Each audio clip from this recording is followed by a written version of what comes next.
Well, thank you very much for recognizing me, and thank you, Congresswoman Fudge, for bringing this issue to the attention of the country. We certainly need to be talking about it, and I appreciate bringing the Nevada perspective to the discussion. Extending these unemployment benefits is critical to the constituents in southern Nevada. I represent the most populous district in the country. There are 1 million people in the district compared to about 650,000 in most districts. We also have the highest unemployment rate in the country and the highest foreclosure rate. So it's a lot of people with a lot of problems. And we just heard today some rather dismal news that that rate is continuing to climb.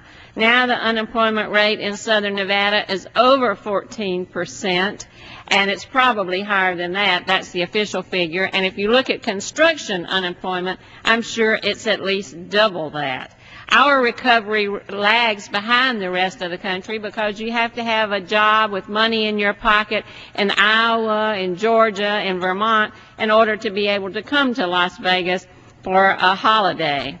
The two economic main drivers in my state are tourism and construction, and they have been the hardest hit sectors during this recession. And the fact is, many of these jobs are not going to come back right away.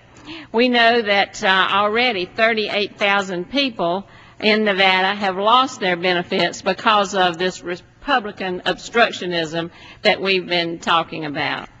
When I see Republicans stand in the way of this vital extension of unemployment benefits, and I hear them make statements that people are spoiled by unemployment benefits, or they aren't willing to take certain jobs, it just makes me angry. It makes me angry because nothing could be further from the truth. And it is an insult to the American people, who are the hardest working people on this planet. These are the same people who build America, they keep it running, and they serve its citizens and its visitors every day. You know, we're talking about family members, friends, and neighbors who are worried and scared that their benefits will run out. They've got homes they can't afford to pay for, doctors they can't afford to see, children they can't afford to send to college now, and time they just cannot afford to waste. Every weekend I'm in the district talking to people. We have housing workshops, Congress on the corner. I'm just out in the district, and I repeatedly hear these same tragic stories from people who have lost their jobs through no fault of their own. And they seem kind of at a loss of what to do. They can't really understand what's happening. And they cannot believe that the Republicans could be so cruel and insensitive to their needs. They have worked all their lives. They've paid their taxes. They've contributed to unemployment. They've followed the rules. And they just need a little bit of help right now, a little bridge until the economy turns around so they can get themselves back together. You know, all they're asking for is just a little bit of help to kind of keep body and soul together until this economy turns around. You know, just this weekend I heard from one family, a young couple, Matt and his wife from Henderson, with their young children. They had worked very hard to get out of kind of a rough neighborhood, to move to a better area away from some gangs so their children could grow up in a safer environment.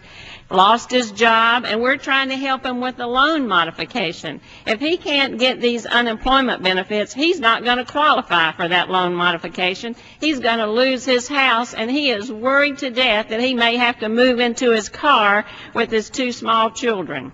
He's relying on these unemployment benefits just to help him scrape by just for a short time so he can make those payments and stay in that house so that his family will be safe. Those are the kinds of stories that we hear, and that's why the opposition's obstructionism is just so insulting and so hard to believe and understand. So we've got to stand up and fight for these people who are at risk of losing these important benefits. You know, it's bad enough that the Republican economic policies from the last administration, policies of lax regulation of Wall Street bankers, policies that incentivize companies to take jobs overseas, policies that gave tax breaks to the wealthy, the very wealthiest, but now won't help working people. It's a shame that those policies, and it's bad enough that they got us into the situation we're in now. But when those same people turn their back on the American folks who need a little help at this point, it's just unbelievable. It is disgraceful. I say to them, have you no shame? Have you no shame? Thank you for letting me join you tonight. Thank you, and thank you for